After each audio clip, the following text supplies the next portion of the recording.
and gentlemen, Dawn Wells.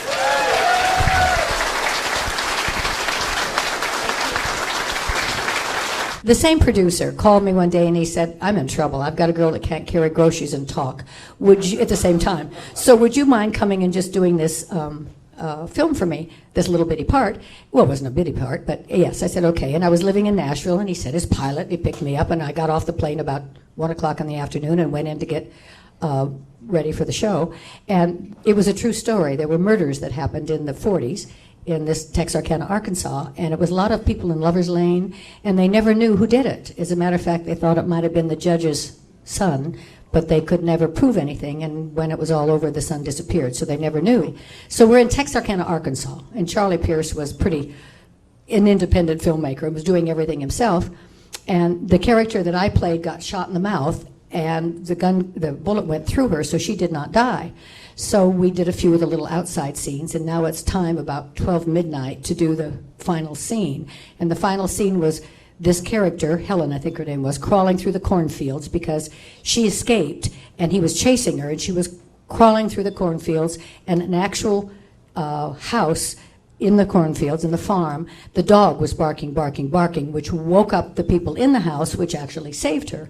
I'm crawling, and everybody's all lined up, and I see the pit bull straining against the stake in the ground, and you know how their lips curl and his teeth are going like that, and I'm looking at him and I'm crawling. All of a sudden the stake comes out of the ground. So I put my face in the grass and my hands behind me thinking if he's going to bite me, he's going to bite me on the back. Guns started going off everywhere. Everybody was shooting to kill the dog. Nobody hit the dog. Nobody hit me.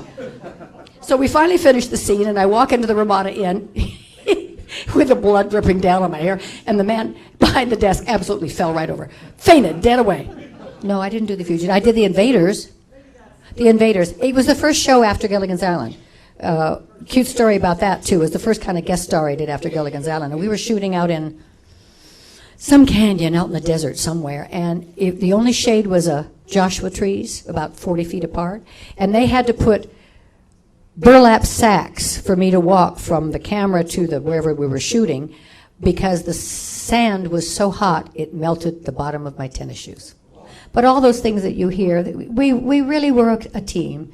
And you work 14 and 16 hours a day together. You're a family. And we were. And I think that's what kind of shows on camera.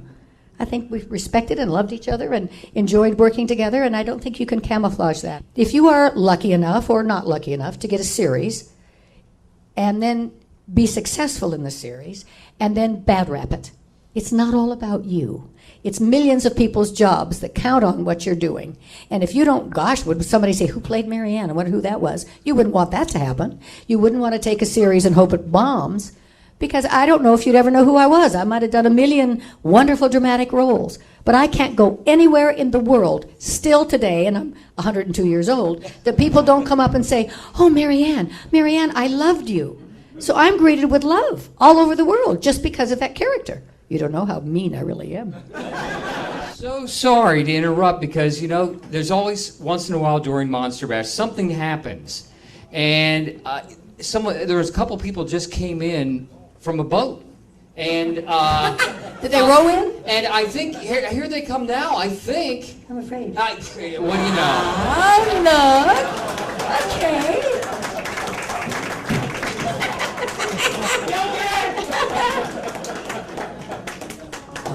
Thank you, Skipper. I remember you.